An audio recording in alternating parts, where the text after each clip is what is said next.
First of all, I have a question. Is life in America this hard? So during my live stream, somebody was asking me, where do I keep my shoes? I was like, outside of my door. If I leave my shoes outside of the door, it won't be stolen. Or still stinky shoes. And then the grandfather says his grandson's Christmas gift got stolen in the post office. How did y'all got stolen in the post office? And that's a Christmas gift. That is so sad. I can buy some for that kid. And then a lot of y'all was asking me if made in China means low quality. Here is a question. Is it possible that your merchant choose the cheapest product yet the highest margin so that they can make more money from y'all? Made in China is cool right here. So if you look at my earrings, am I beautiful today? Thank you. It's from Taobao, it's 99 cents. It's not branded. And then if you look at my top, body yada yada. So $3 is from Taobao too, no branded. It's not made in cotton, but yeah, hey, it's $3. I have seen so many Chinese friends on this app say stuff like, oh, life in America is so easy. You work a high-paying job and you barely work any hours, and then you go to your big home in your expensive car. Life is on easy mode. And God, I wish that were true. Let me tell you what life in America is actually like. We may make more than Chinese people on paper, but everything in America is so much more expensive. And I don't just mean luxuries either. We are in a housing crisis where landlords use AI to figure out the absolute maximum they can possibly charge for rent. Rent has more than doubled in some places, and the unit, exactly the same. You're not paying for any upgrades. Also, groceries are getting more expensive every day. Grocery stores raised prices during COVID and then realized that they could charge us whatever they wanted.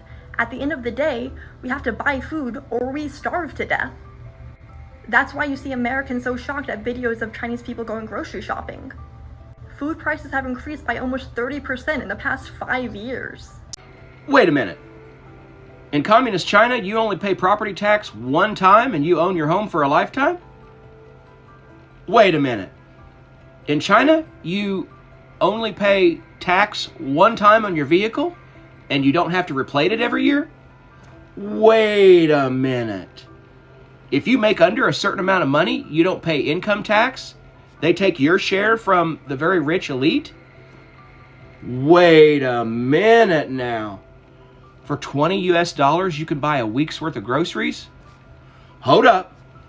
Hold up now. Wait a damn minute. You mean all parks and zoos and museums are free because they are public property?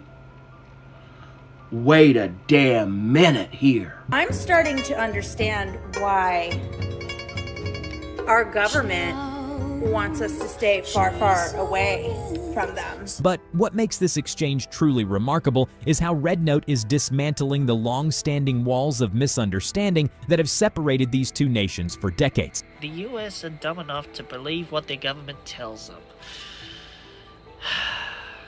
Wow. Utterly shocking. Through candid conversations, humor, and shared experiences, the app is fostering a new era of mutual understanding, one post at a time. China's a threat, huh? China. Haven't checked, but probably China. China. My grandfather made this, so not China. Hold on. China. Oh, would you look at that? China.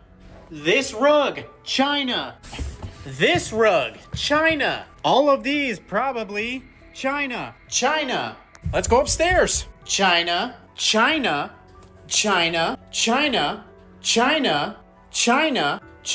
But yet we're all of a sudden worried about China? The truth is, it has nothing to do with China. And it has everything to do with the truth that you can find on this app. But another important point that they don't like to bring up, you can't invest in stock when it comes to TikTok. And we all know our congressmen and women love to invest. Pretty interesting, so many of them have thrown so much money into Meta right before they voted to ban TikTok. Have a good one. Among these voices is Isadora, an American TikTok refugee who has found a new home on Red Note.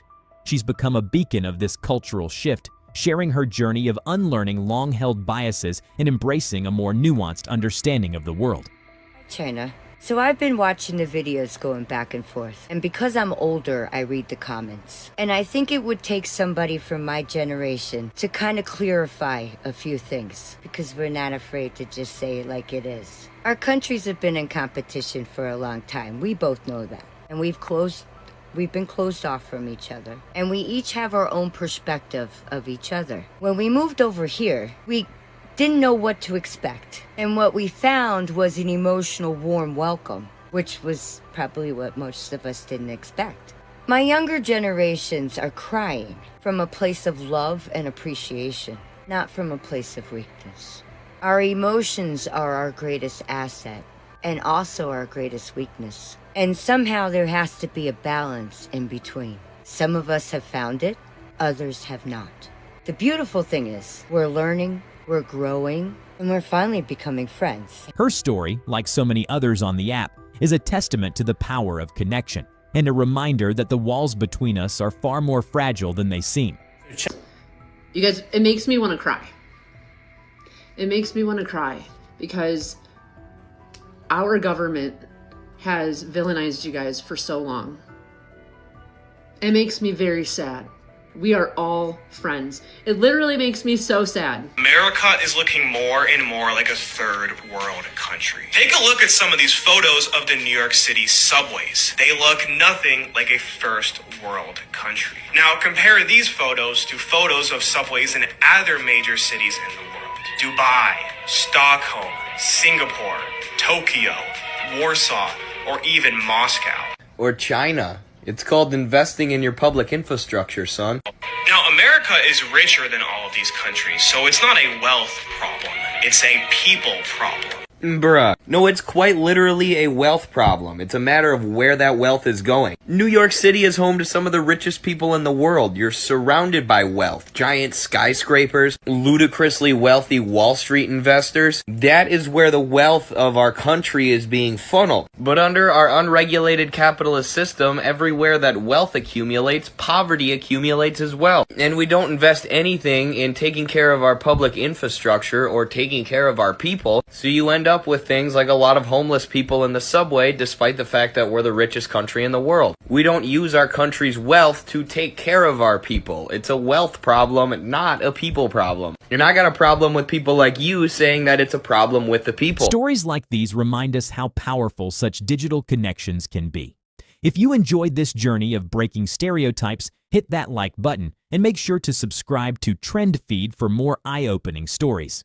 The world is full of surprises. Let's uncover them together. On top of that, the quality of everything we buy is going down. And not only are we getting a worse product, but because it's low quality, we have to buy it again sooner to replace it. Companies intentionally design their products to break easily. And then you have shrinkflation, which combines shrinking with inflation. This is when companies will make a product smaller while keeping the price the same. Like if your moisturizer went from being 12 ounces to 10 ounces, but the price remained the same. So if you want to use that product, you have to buy it more often. Also, Americans have to spend several $100s every month for health insurance.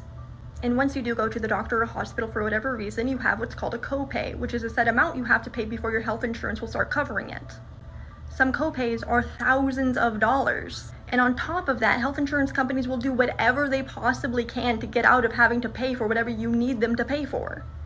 And not to mention, US infrastructure is garbage. So we don't have public transportation in most places. So you need a car. So you have a monthly payment for that car. And then you have the monthly payment for car insurance. And then you have the jobs themselves. An employee is considered to be full-time once they work at least 40 hours a week. When an employee is full-time, the company legally has to offer them benefits, like a vacation plan or a health insurance plan or a retirement plan.